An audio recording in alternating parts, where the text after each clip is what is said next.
Era dia 18 de maio de 1973. A criança Araceli saiu de casa, foi à escola e, na volta da escola, foi vista por uma última vez num bar próximo ali da sua residência.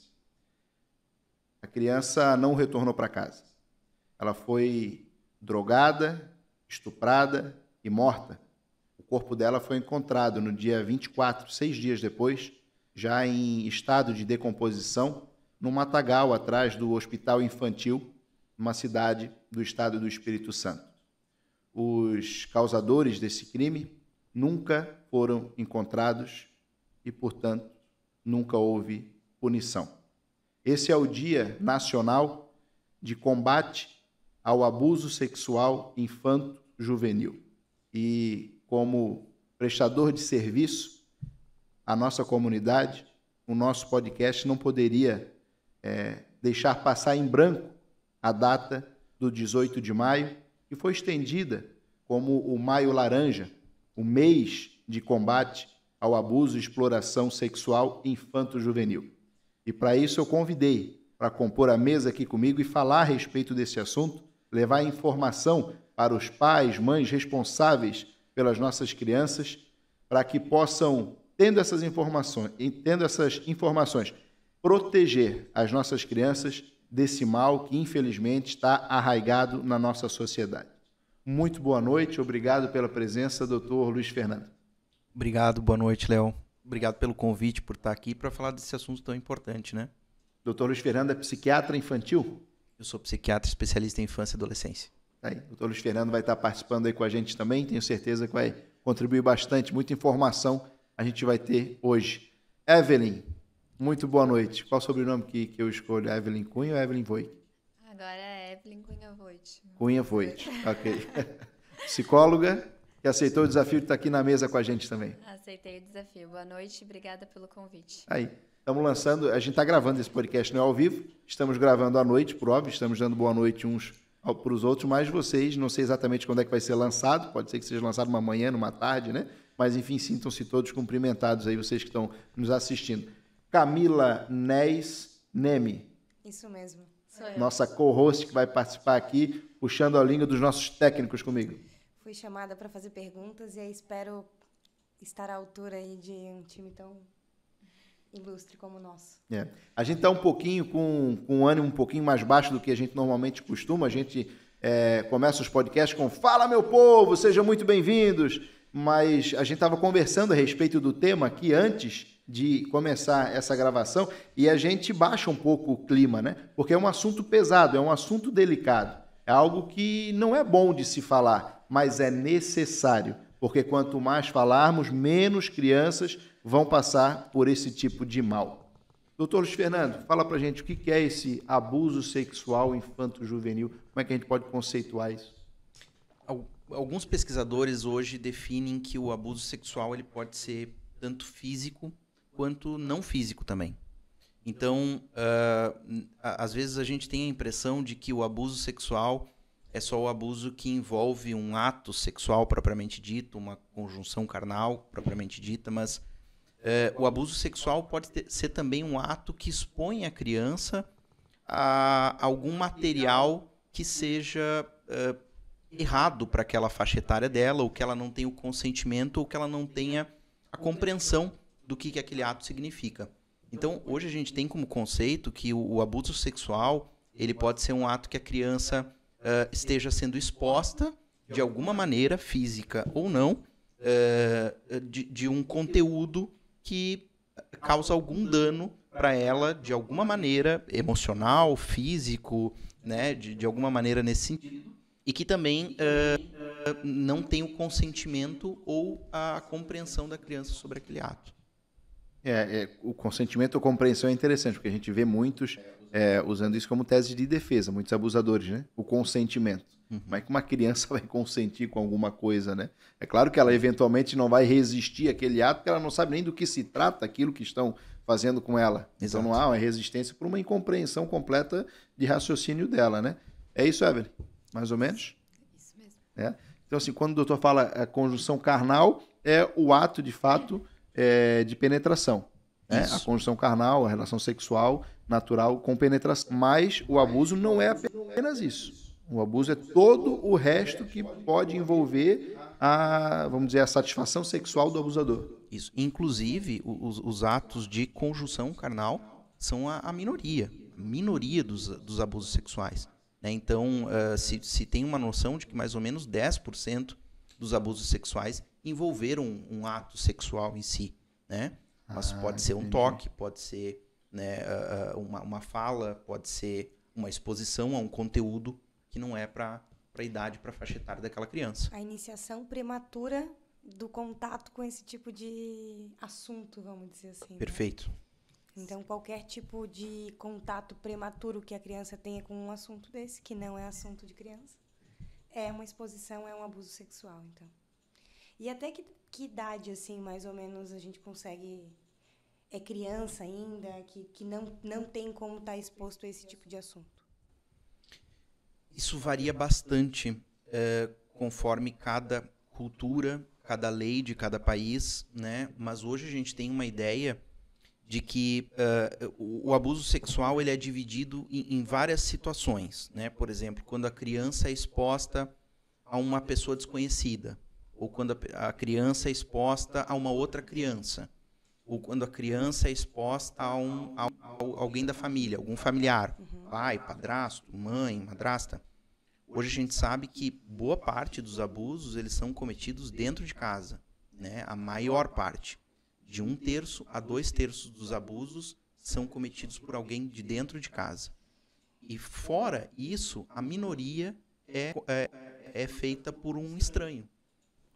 Então, não imaginava uma coisa dessa. A gente tem essa ideia de que os familiares estão a par da situação, às vezes consciente, às vezes inconscientemente. Mas não se tem ao certo uma idade onde a gente faça um ponto de corte para aquilo realmente foi algo consensual ou não, como a gente estava falando. Tudo isso depende de uma interpretação que é muito ampla. Entendi. E quando eu acho que perguntar para Evelyn, talvez esse corte seja o próprio esse da criança, talvez deixar quando a criança começar a surgir com determinados assuntos, por exemplo, quando que pode ser abordado determinados assuntos com a criança? Talvez quando surgir o próprio interesse dela, querer saber por que você quer saber disso agora, se você acha que ela é pequena, como fazer essa abordagem com a criança? O quanto falar para a criança da questão de sexualidade? Porque falar para ela da sexualidade também é protegê-la. Né? Sim. Mas a gente, se falar cedo demais, de uma forma equivocada, você está causando um dano. Se você não falar, você está deixando ela exposta, né, As interpretações da rua, né? a uma outra situação. Então, difícil acertar o ponto, né? Como é que a gente pode fazer essa mediação? E aí, acredito que com essa tua pergunta a gente já consegue também entrar no tema de que ainda é muito independente. Agora, fugindo um pouco da questão de que idade começar a falar sobre isso, dependendo da idade, ainda é muito tabu falar sobre sexualidade, sobre como prevenir essa criança ou adolescente. E como falar. Os pais ainda têm muito medo de falar sobre isso como uma forma de, será que eu vou estar incentivando o meu filho a buscar por esse assunto? Será que eu vou, de alguma forma, estar violando a inocência do meu filho? Sendo que a informação hoje, a educação sexual, de alguma forma, é a melhor forma de prevenção mesmo. E eu acredito, eu não sei o que o doutor Fernando pensa sobre isso, mas não tem idade para a gente começar a falar. Eu acredito que a partir do momento que a criança ela já entende o que tu fala, ela já compreende, já é o momento de tu começar a explicar sobre as partes do corpo, aonde pode tocar, quem pode tocar, de tu começar já a explicar algumas coisas para essa criança é muito importante. Hoje a gente tem muito material bom também, tem alguns materiais que não são bons, mas tem material bom na internet, tem músicas que daí são mais lúdicas, que tu pode estar usando para a criança, às vezes pegar uma bonequinha e explicando para a criança, é importante, porque quem que tá tendo contato com o teu filho? É importante que tu saiba, mas e se em algum momento tu não tiver, né, com ele? É importante que essa criança, de alguma forma, tenha esse entendimento. Eu acredito que é a partir do momento que ela consegue entender. Isso vai de criança para criança, cada idade uma forma de fazer uma abordagem. E eu acredito que esse processo é uma construção também, né? Isso vai se construindo de acordo com a família, né? A cultura da família também sobre manter um diálogo mais aberto. Desde essa questão que a Evelyn falou sobre falar das partes do corpo, né? É uma coisa relativamente simples, mas que se a gente for explorar um pouco, são poucas famílias que fazem isso, né? Outro dia eu ouvi uma criança falando que ela tinha aprendido na escola sobre os pontos vermelhos, né? Que ninguém poderia tocar nos pontos vermelhos. Olha que maneira lúdica também, né? Instrutiva, de ensinar uma criança talvez muito pequena que ela já tem consciência de que ninguém encosta naquela parte. É aquele bonequinho, quando a gente bota ali o seio da menina, né? Órgão genital, ali é vermelho, ali ninguém pode tocar. Aquela figura que o senhor fala, né? Isso. Então, assim, olha só, conclusões que já chegamos aqui. Os abusadores... Desculpa, eu ia... Fica à vontade. Os abusadores estão, na maioria das vezes, dentro das casas. Isso é assustador. Isso é assustador, mas precisa ser colocado de forma muito clara, né? Porque os abusadores não são pessoas desconhecidas, na sua maioria. São pessoas conhecidas das famílias. Consequentemente, se alguém que está dentro da minha casa e é alguém da minha confiança, né?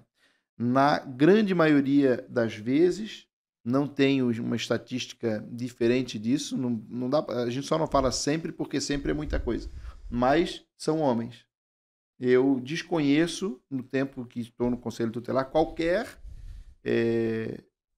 denúncia de violação sexual por parte de uma mulher. Uau. Nunca vi isso acontecer. É massiva a questão de que as meninas sofrem muito, né? Mulheres e meninas sofrem muito mais abuso sexual do que meninos, né? Meninos são mais suscetíveis a abuso físico e não sexual. E a maior parte dos perpetradores... Você fala violência física? Violência castigos físicos, isso. Não com sexual. Isso. Outras violências. Abuso físico, assim, Uhum. né? Mas o abuso sexual é muito mais, praticamente a totalidade em meninas, né? E tem crianças que são mais suscetíveis a isso, né? Crianças que às vezes têm o temperamento mais difícil, crianças que têm alguma deficiência intelectual ou mental, de alguma maneira, algum transtorno, são mais suscetíveis a sofrerem abuso sexual também. Mas quase a totalidade também dos perpetradores, né, são homens, sem dúvida.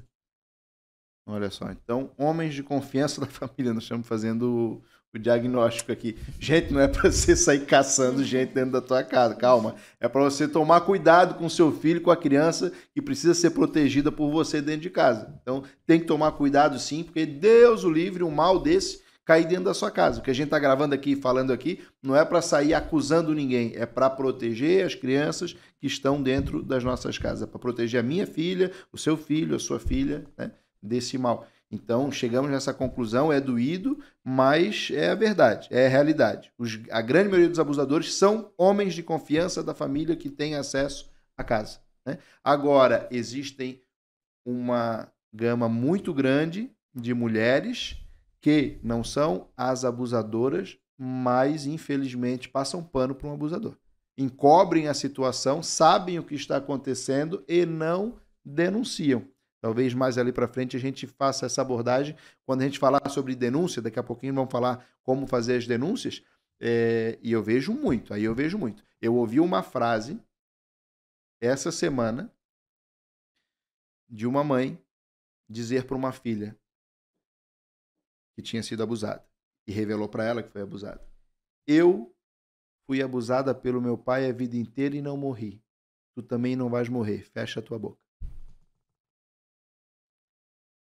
Então, nesse sentido, as mulheres têm a sua participação enquanto negligentes na proteção e na denúncia, né?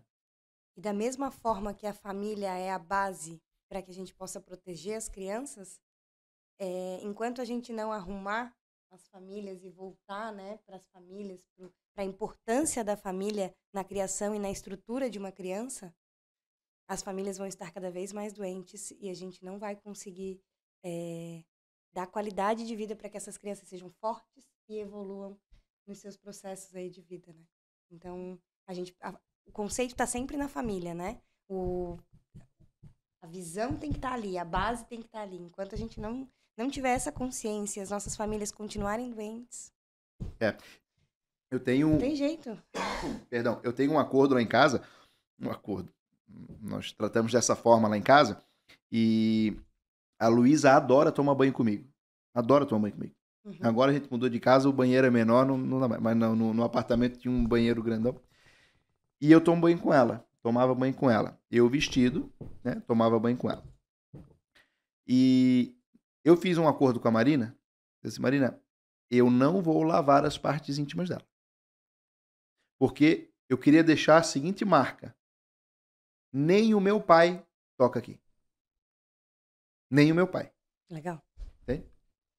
Para que se qualquer pessoa futuramente tentar fazer qualquer tipo de toque nas partes íntimas dela, ela estranhe com uma... Verdadeiro sabe? asco, né? Com um asco. Com esse, peraí, tem realmente alguma coisa errada, porque nem o meu pai não encosta aqui. Nem quando meu pai toma banho comigo, ele encosta aqui. Então eu fiz esse trato com a Marina. Marina, não, nas partes íntimas dela eu não vou lavar. E eu acho que é dessa forma que cada família, isso não é regra. Isso eu nunca vi em nenhum lugar, mas foi o que surgiu, né? Eu acho que cada família tem essa liberdade de, dentro da sua dinâmica, poder escolher, né? Decidir como vai fazer essa proteção com a criança. Agora, e aí... Isso é muito mais sobre educação sexual, né? Esse assunto, essa pauta que a gente trouxe aqui, da família ser a base, da estratégia que o Léo usou ali, do que sobre a gente se proteger do mal do agressor, né? Que pode estar dentro da família. Então Isso. são, né? É muito mais falar sobre sexualidade de Isso. forma aberta, educada e né? Enfim, para a criança saber, porque aquilo que ela sabe, que ela conhece, não assusta. Né, doutor? Um médico que faz uma operação, eu não gosto de sangue.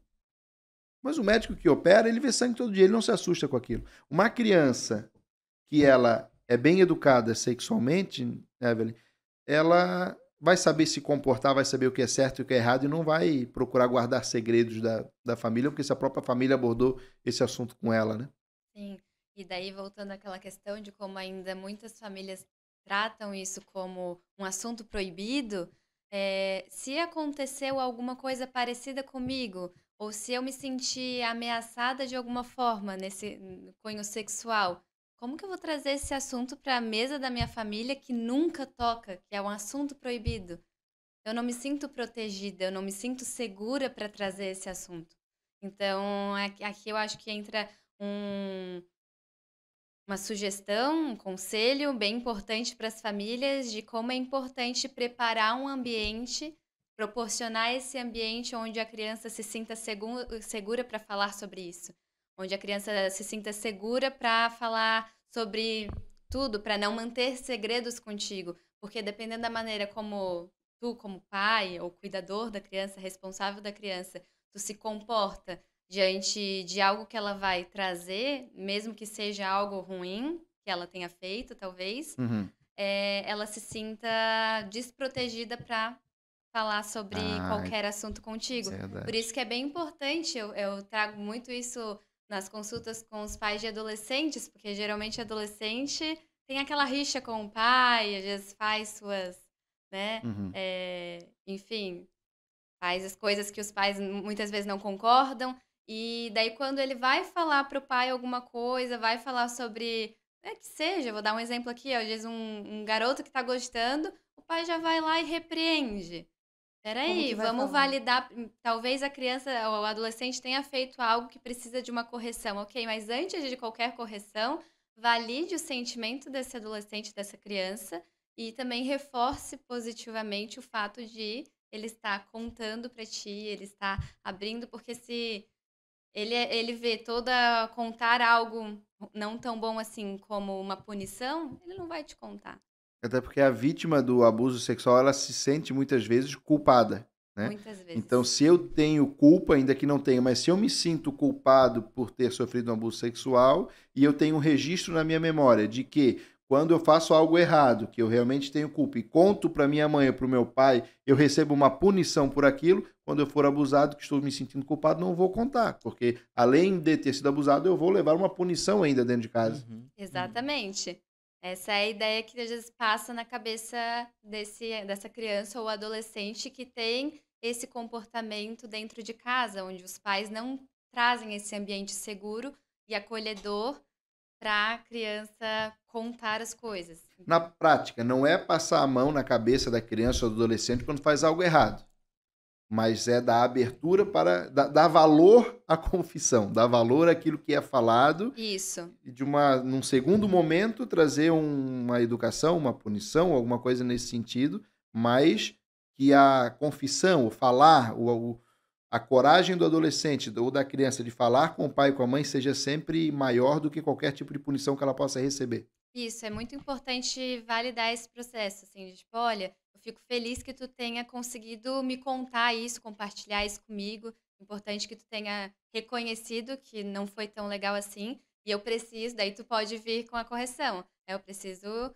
te dizer que não foi, tu não deveria ter feito isso, e por causa disso, enfim, daí cada família com a sua Vale forma. o velho contar até 10 e respirar antes de começar esse acolhimento. Não é fácil. Na hora da raiva, imagina. E por isso que a maioria das famílias acaba não conseguindo criar esse ambiente. É muito desafiador, mas necessário. Imagina, teu filho vir falando que fez uma daquela braba, aí tu vai lembrar da Evelyn falando do acolhimento, na hora você vai lembrar agora, a psicóloga falou que eu tenho que acolher. Aí você fecha a boca, xinga na cabeça tudo que você quiser, fala tudo que você quiser dentro da tua cabeça, assim, espera. Mas agora que passou a raiva, mesmo sendo um xingamento mental, você acolhe teu filho.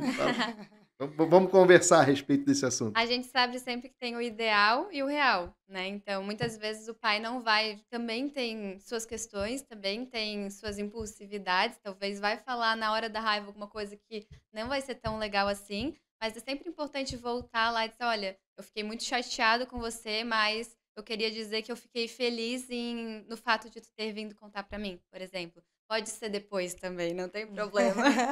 Isso aproxima a relação, né? Isso. Camila, tem outra aí na cabeça? Tem o papel da escola nesse processo, né? A escola, ela consegue ajudar. Quando a gente olha a família, tá dentro da família, a situação não tem para onde correr. A escola seria uma alternativa para ajudar nesse processo, se conseguir identificar alguma coisa? Ainda que não sejam profissionais de educação, né? Eu sei, mas acho que a gente pode opinar a respeito, né? Se alguém da educação aí quiser reclamar da nossa sugestão, Fica à enquanto a vontade. escola, fica à vontade, mas não vamos falar, tá? Não vamos falar. A escola pode se meter, né? Então, enquanto eu estava te ouvindo falar sobre como a família é a base, como é importante a família trazer essa educação, é importante a gente voltar para o fato de que a maioria dos abusadores estão dentro de casa. E na maioria dos casos, essa família que tem um abusador dentro de casa não vai ter o suporte, não vai fazer uma educação sexual com as suas crianças Exatamente. e adolescentes. Daí entra, eu acho que a grande responsabilidade das escolas, dos professores, dos profissionais que trabalham com crianças e adolescentes num geral, né, talvez em outras áreas e serviços, de estar trazendo essa educação sexual, de estar falando sobre isso, porque muitas vezes a criança, o adolescente, não vai ter essa informação em casa. E às vezes o abusador está dentro de casa. Então, Exatamente. Então seria, né?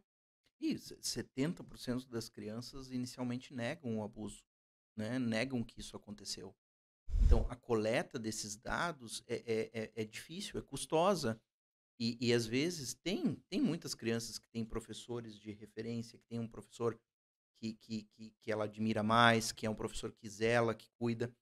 E às vezes, né, a criança demonstra em sinais não verbais, né? Ela não conta sobre o abuso, mas ela está falando diferente, ela às vezes está mais irritada, ela às vezes está mais sexualizada também, é comum de acontecer. Ou a criança está mais triste, ou ela está mais introspectiva, ela não está mais falando com os amigos. É super comum que a criança demonstre aspectos mais comportamentais do que verbais, do que a criança chegar e falar sobre o abuso, né? Então, aí se torna mais importante essa rede, como a Evelyn estava falando.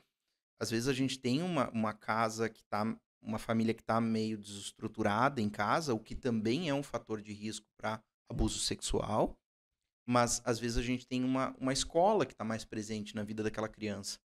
E aí eles conseguem mapear esses sintomas, né? Mapear esses sinais que a criança dá de que, opa, algo está errado. Eu não sei o que aconteceu, não sei se foi um abuso ou não, mas eu acho que a notificação por parte da escola é muito importante, né? Eu sempre falo que a escola é o ambiente onde o professor consegue ver, talvez a única profissão que consiga ver isso, né? Mas onde consegue ver todas as crianças, por exemplo, com 6, com 7 anos, e é inevitável, a gente acaba comparando, né? Vendo, um tá mais quietinho, o outro Sim. tá mais agitado, o outro tá mais irritado, o outro tem pavio curto.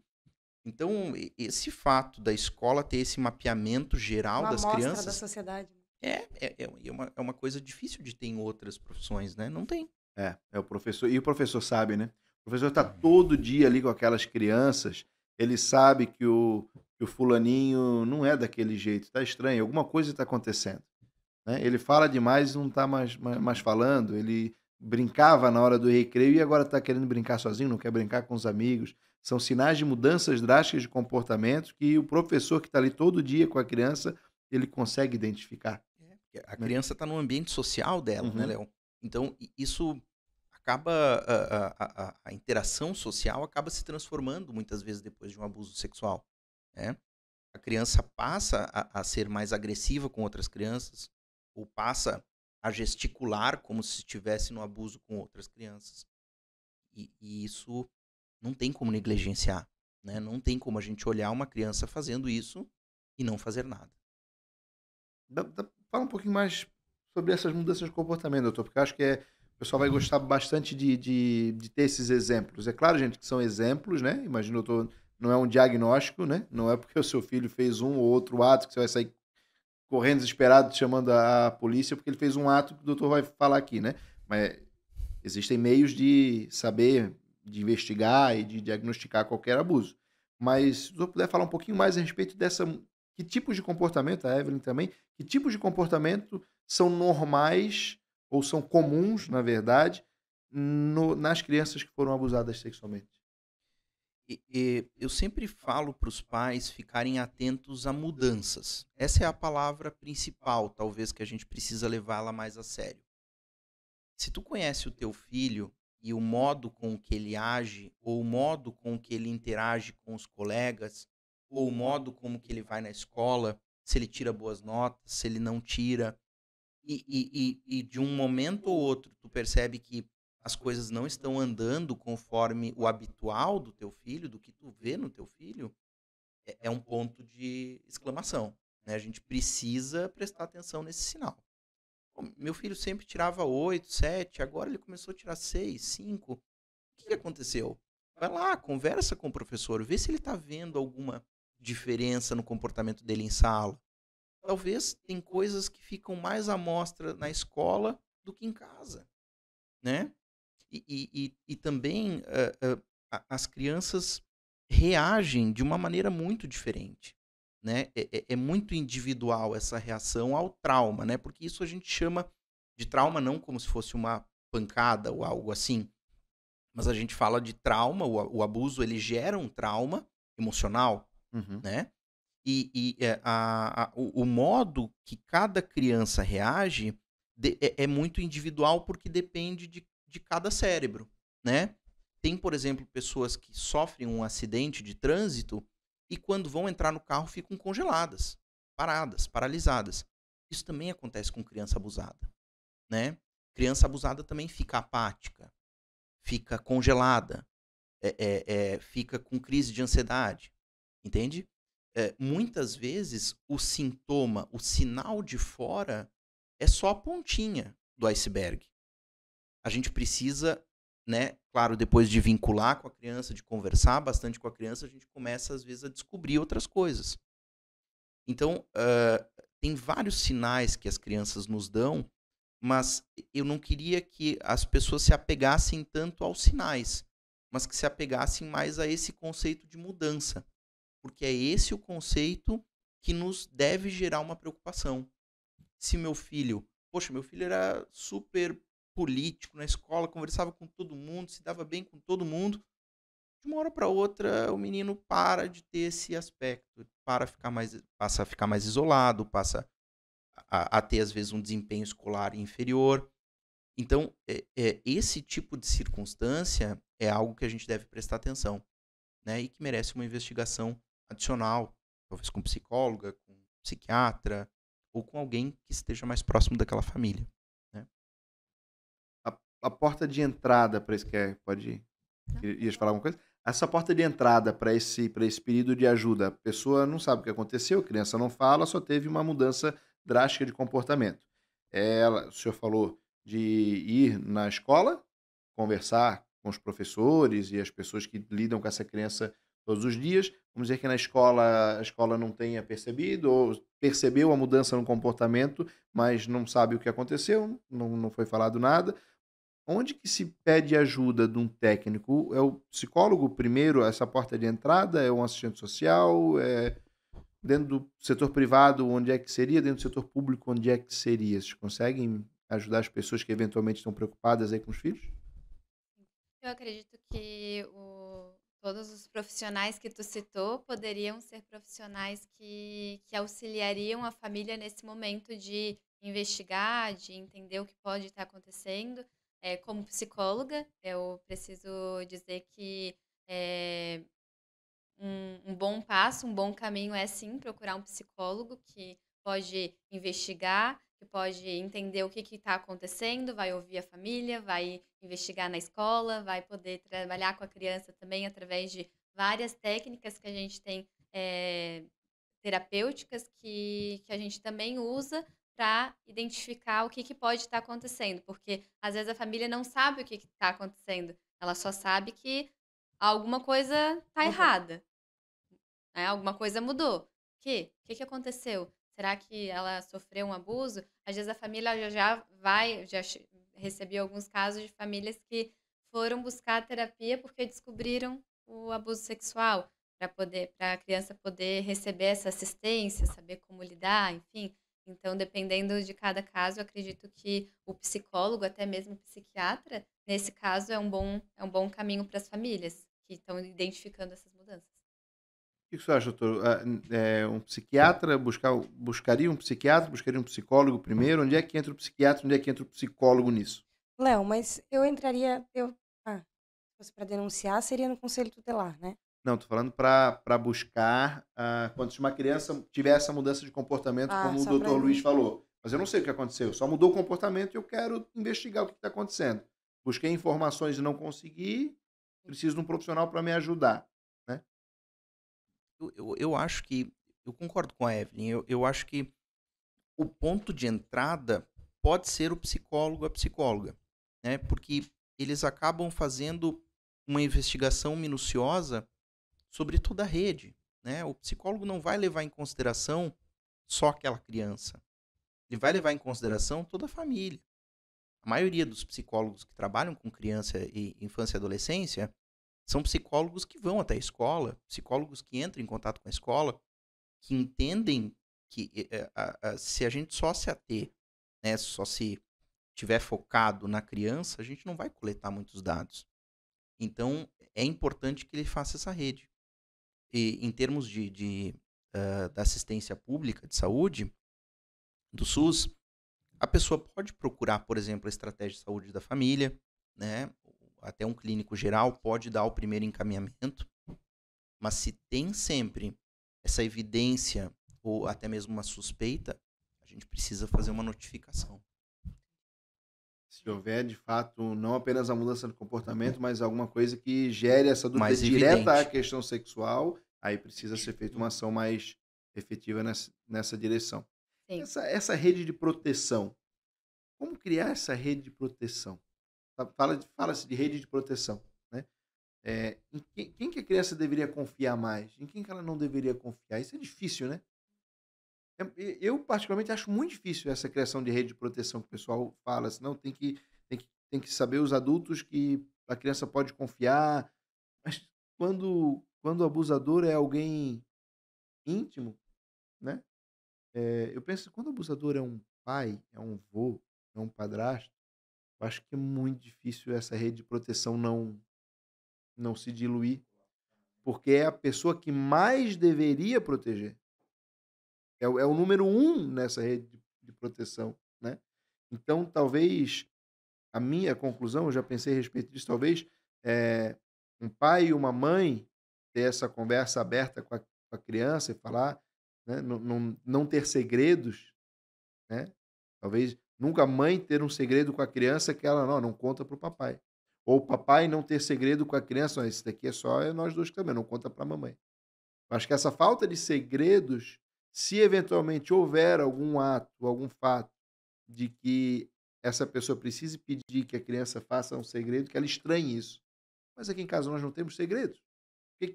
Contra isso eu tenho que ter um segredo, né? Seria uma ideia não ter segredos dentro de casa? Porque é difícil, né, criar essa rede de proteção quando, né? E é muito cruel esse abuso. Porque tem um ponto que a gente não falou ainda, mas que eu vejo acontecer. Quando o abusador, além de ser o abusador, ele é o provedor do lar. Isso é de uma crueldade, sabe? A gente já atendi vários casos desses. Quando a mãe, ela tem que acionar políticas públicas da assistência social, porque se ela denunciar o marido hoje, ela não come amanhã. Ela não paga o aluguel. Ela não tem dinheiro para o rancho. Quem trabalha e quem mantém o lar é o abusador. E aí esse abuso, eventualmente, não é um abuso, né? Não é um abuso, não. Ele só passou a mão. Ele estava bêbado, é que ele chegou bêbado. É que ele isso, não, escorregou, não, foi só foi sem querer. E aí eu vejo as pessoas querendo se convencer de que não houve um abuso, porque se realmente houve o abuso, a minha vida acabou. Eu não pago o aluguel, eu não como, eu tenho 3, 4 filhos, e o que eu faço agora?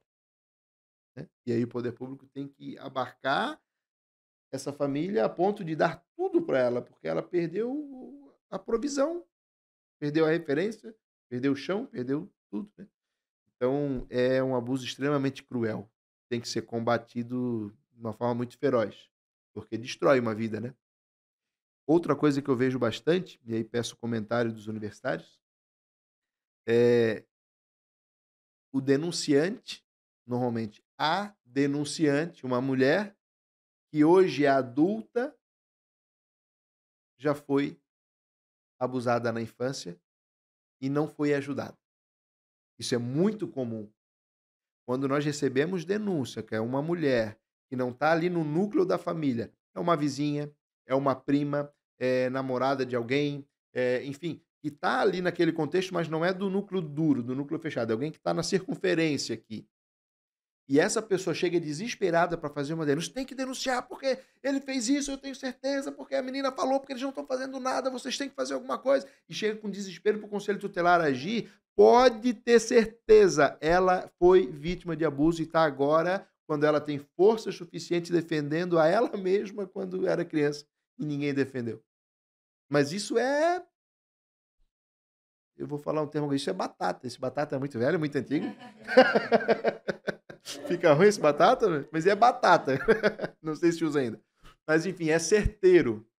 Uma criança, uma pessoa, uma mulher que defende com unhas e dentes uma criança que não é a sua criança diretamente, a probabilidade dela ter sido vítima na infância do abuso é enorme. E agora ela está encontrando, se salvando, ou fala assim, vou fazer por ela o que não fizeram por mim.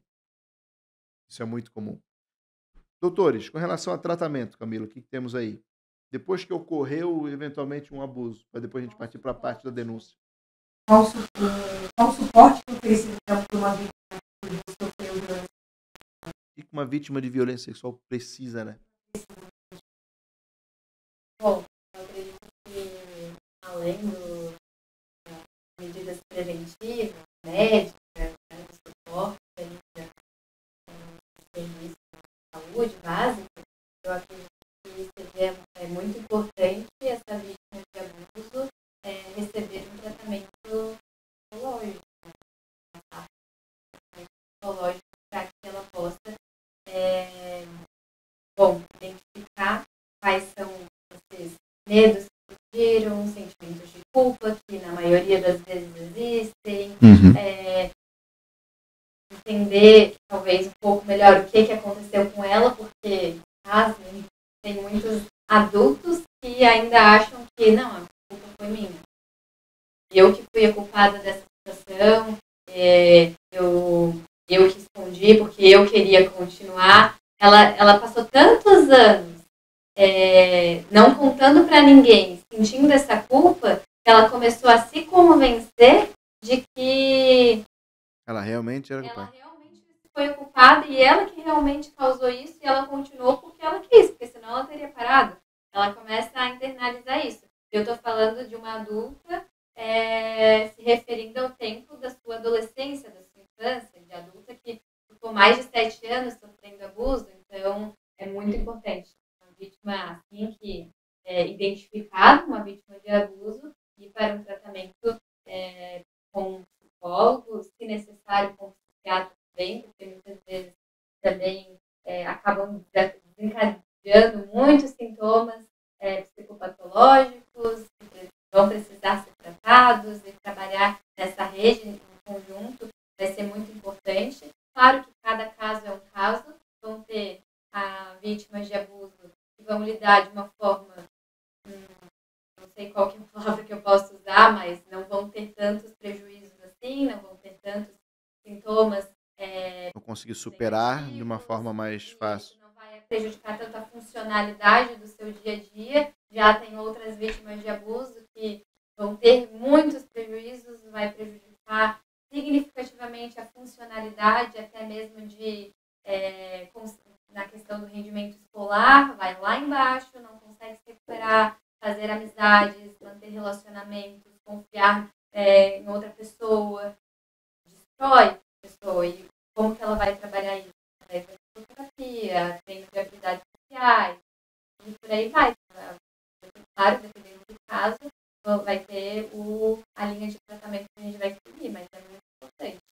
Independente se a criança está apresentando esses sintomas mais significativos ou não, é importante que ela passe por um tratamento psicológico. Ela pode internalizar, né? Ela pode não externar isso, mas por dentro ela tá uma bombinha ali. Exatamente. E o legal que a gente falou, que não só criança, pode ser que você esteja ouvindo isso agora, né? E ele se identifique numa situação que você viveu e vai procurar ajuda, né? Mesmo que já tenha passado tempo, se tiver alguma raiz aí que precisa ser tratada, Sim, talvez você tenha passado por isso e nunca contou para ninguém, inclusive. É muito importante ir trabalhando com essas questões que você viveu, porque foi um trauma, é algo traumático, é algo que desestabiliza, é um sofrimento e ninguém precisa passar por isso sozinho. Doutor Luiz Fernando, onde é que entra a psiquiatria nisso? A psiquiatria entra porque, se a gente parar para pensar naquele conceito de que cada cérebro vai reagir de uma maneira, a gente também tem que ter uma ideia de que ninguém vai reagir feliz com uma situação traumática. Obviamente, a pessoa vai ter uma reação, né, mais de tristeza, ou de luto, ou de uma negação de que aquilo não aconteceu, ou que não foi nada, ou que aconteceu nada. Então, cada cérebro vai reagir de uma maneira diferente. Assim como a gente estava falando antes dos sintomas, dos sinais que a gente apresenta, a gente precisa falar que algumas crianças não vão desenvolver nada ou abuso. Isso pode acontecer. Mas uma grande parcela vai desenvolver algum transtorno.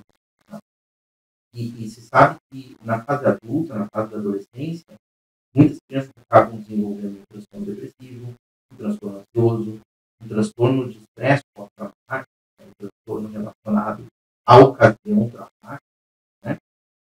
ou a pessoa tem grande chance, por exemplo, um dos fatores de risco para abuso de substância na fase adulta é ter sofrido um abuso. Fala droga? Então, tem vários fatores de risco. Ter passado por um abuso dá vários fatores de risco para desenvolver um transtorno futuro. Entendi. Mais variáveis. E às vezes a gente pensa assim, a pessoa vai ficar deprimida depois disso. Não, nem sempre. Né? Não tem como a gente prever. E talvez a psiquiatria entre aí, quando o recurso da psicologia não tiver uma resposta ótima aqui. Concordo plenamente com ela. O primeiro passo é a psiquiatria, é a psicologia. Você deve procurar um psicólogo. Se a criança não está naquele momento de querer fazer psicoterapia ou de querer conversar, talvez seja um momento de orientação dos pais, né? De orientar os pais para também evitar que essa situação ocorra novamente. E existe também uma grande chance de crianças que sofreram uma vez abuso sofrerem novamente. E de 30% que elas se tornem adultos abusadores. 30%? Então, Caramba. sabe que algumas crianças que não vão ter uma resposta adequada ao tratamento da psicologia podem procurar um psiquiatra para investigar se há um diagnóstico por trás daquela situação, como uma depressão, como uma ansiedade, como seja qual diagnóstico for, mas e daí se aventar a possibilidade de um tratamento medicamentoso, né? Então, algumas vezes, alguns podem ajudar a recuperação ser menos dolorosa, ser menos traumática, ser um pouco mais rápido. Mas nem todo mundo tem indicação de usar a medicação por conta de sofrer uma situação, deixa lá, não pode generalizar.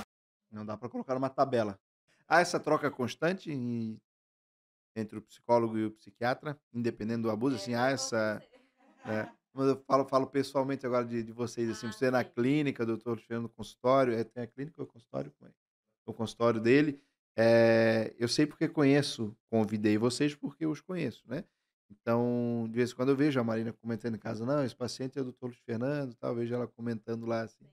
Então há essa, pelo menos por parte de vocês, eu sei que eventualmente alguns profissionais podem não querer fazer, mas vocês pessoalmente têm essa liberdade. Essa... Também troca o paciente com o doutor Luiz. Seria o ideal, né? Isso. Seria o ideal. De novo, é aquele mesmo conceito da escola ou da família. Às vezes a família consegue observar alguns aspectos que a escola não observa e vice-versa também. Às vezes a escola observa alguns aspectos que a família não observa. Então, um psicólogo e um psiquiatra, eu sempre digo, bom, são 2 olhos a mais que vão estar olhando para o mesmo paciente. Então, se a gente trocar essas informações, quem sai ganhando ainda é o psicólogo, né? Ele vai saber, vai ter informações mais valiosas, mais lapidáveis.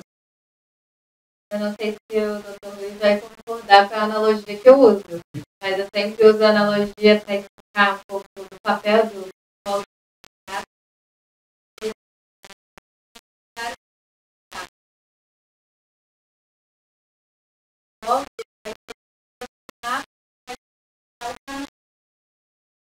Vai precisar trilhar para chegar lá. Só que às vezes tu tá mal, a gente vai não conseguir sair do lugar, tu não consegue caminhar para o próprio centro. Então tu pode até saber o caminho, mas tu não vai conseguir chegar lá. Então o psiquiatra vem como se fosse um suporte, uma muleta, algo que vai te ajudar a sair do lugar, vai te ajudar a caminhar. Ferramenta que estava faltando para tu conseguir fazer essa caminhada. Vamos falar de denúncia? Incentivar o povo a denunciar? Gente, pelo amor de Deus, se você sabe de uma criança que foi abusada, que está sendo abusada, tem que se meter. É possível fazer denúncia anônima. Existe um canal nacional chamado Disque 100. Então, em qualquer lugar do Brasil que você está nos ouvindo, existe um Disque 100, que é nacional, que você pode fazer essa denúncia sem se identificar e você ainda recebe, se precisar, se quiser, recebe o retorno do Disque 100, sabendo como foi o desfecho ou para onde foi encaminhado o caso, sabia? Então, através do Disque 100, você faz essa denúncia, é de forma anônima, e aí o Disque 100, a central lá em Brasília, dispara para todos os órgãos. Vai disparar para a Delegacia de Proteção à Criança, para o Ministério Público na Vara da Infância, para o Conselho Tutelar e qualquer outro órgão que precise, um CRAS, um CREAS, uma UBS, vai mandar para todo mundo. E aí essa rede é acionada e aí a gente consegue ajudar essa criança. O serviço é perfeito? Está longe de ser. Mas uma certeza você pode ter: se você não denunciar, nada vai acontecer. Mas se eu denunciar, vai resolver? Ele vai ser preso? Ele vai pagar por isso? Nem sempre. Infelizmente, nós temos uma falha enorme na segurança pública, no Poder Judiciário, na nossa legislação, nos serviços de proteção. Tem falha e um monte de falha. Mas, se não denunciar, nada vai acontecer. Isso é certo. E eu posso afirmar para vocês, como conselheiro tutelar, que muitas vezes, eu não quero chutar maioria ou minoria ou porcentagens aqui, que seria um chute, mas nós protegemos muitas crianças. Isso eu posso afirmar a vocês. Nós protegemos muitas crianças. A gente vai fazer palestra eventualmente em escolas, e a gente já vai, quando vai se abordar esse tipo de tema, já vai preparado. Já vai, pode deixar o carro lá na porta que vai aparecer. Vai aparecer. Se cutucar, se falar, e vai vir, e a pessoa abusada não vai contar diretamente para nós. Vai contar para uma amiga ou para um amigo que vai vir nos procurar no final da aula da palestra e aí nós vamos poder fazer a intervenção. É sempre assim. É impressionante. É sempre assim. Então, é um tema que precisa ser enfrentado. A gente está fazendo isso daqui para poder proteger o seu filho, né, para proteger as crianças. E só que a ideia é a prevenção, mas e quando já aconteceu, denuncie, denuncie, denuncie. Ah, mas ele é o provedor. Mas a minha mãe, mas a minha avó, se a minha avó sonha muito, muito, muito é usado esse tipo de argumento. Se eu denunciar o meu tio, a minha avó morre. O meu avô morre. Vou infartar, eu vou matar a minha avó. E aí a pessoa, não, eu não quero matar minha avó, é melhor eu pedir para fulana não chegar perto do tio, que eventualmente já abusou uma mãe, já abusou outras pessoas da família, e sempre se bota pano quente, porque se revelar isso aqui, a avó morre. Deus o livre. Vai prender, eu vou prender, vou mandar prender o tio fulano. Então é melhor a gente instruir em casa, esse é o pensamento. Não instruir em casa, ó, quando for lá na casa do fulano, quando for na festa da família, não chega perto do fulano. Todo mundo sabe que é um abusador, mas ninguém faz nada para não matar a avó do coração. E esse abusador fica, eventualmente abusando de crianças que agora já são mães e ela já fala para a filha dela não chegar perto do tio fulano porque ela já sabe que abusou quando era criança e fica e fica e fica e que você, e infelizmente nesses casos você protege a sua filha que está ali do seu lado porque você sabe que aquele cara é um abusador, mas não protege outras crianças, na qual até hoje talvez ele esteja abusando. Então a denúncia precisa ser feita. Disque 100 é um excelente mecanismo. Se quiser ligar direto para o Conselho Tutelar, fique à vontade também. Se quiser ir direto na delegacia, vá na delegacia, registre um boletim de ocorrência. Tá? Vamos deixar aqui na descrição, como esse vídeo é um vídeo que vai para o Brasil inteiro, você vai procurar o serviço da sua localidade, a delegacia da sua cidade, o Conselho Tutelar da sua cidade, o Disque 100 é nacional, ok? Mas aqui embaixo, como a gente está aqui em Itajaí, aqui embaixo do vídeo, na descrição do vídeo, eu vou colocar essas informações do telefone do Conselho Tutelar, ou botar o Disque 100. Vamos fazer uma descrição completa aí, para a gente poder auxiliar a você que eventualmente queira pegar orientação, dúvida, sugestão, ou eventualmente fazer diretamente uma denúncia. Evelyn, doutor Luiz Fernando, Camila, temos todo o tempo do mundo. As minhas perguntas, particularmente, foram sanadas. Deixamos passar alguma coisa? Vocês estão lembrando de alguma coisa que a gente não abordou? Veio tensa hoje, Camila. Já chegasse aqui tensa. É o tema? Ou... É. Vamos falar do que para descontrair na próxima?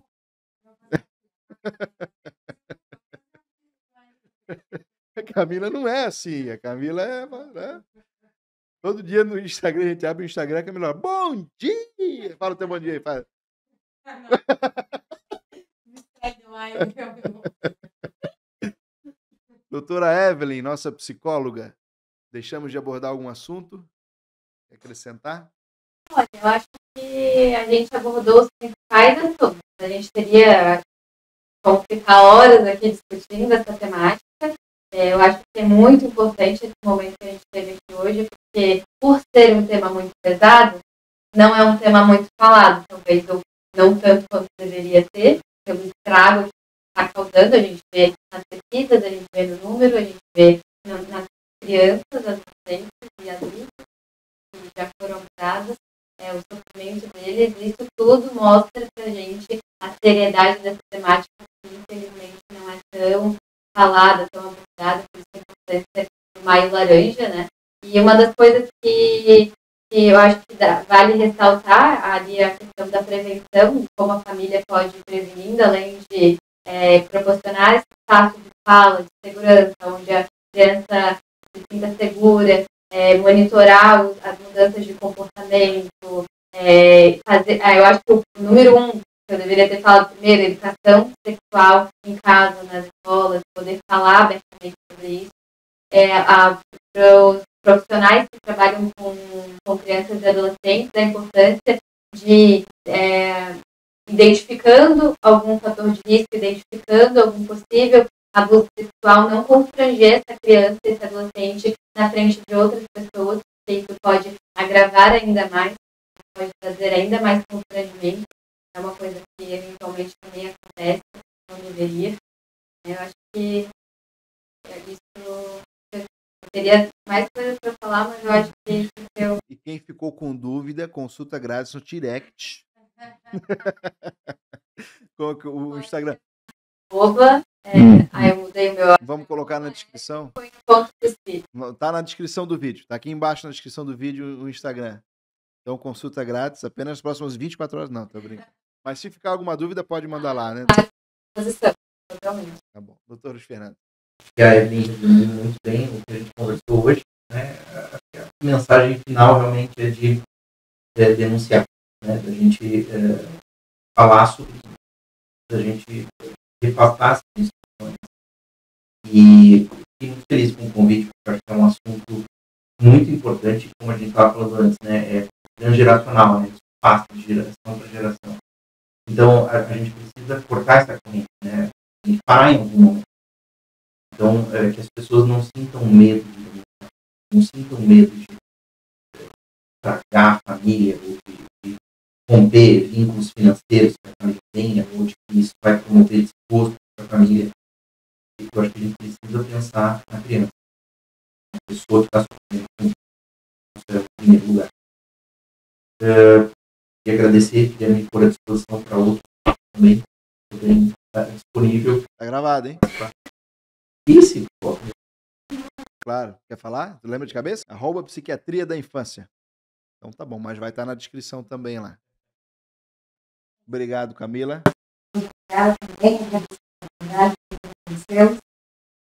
E até a próxima. Obrigado. Obrigado, pessoal. Vamos proteger nossas crianças. Obrigado, valeu.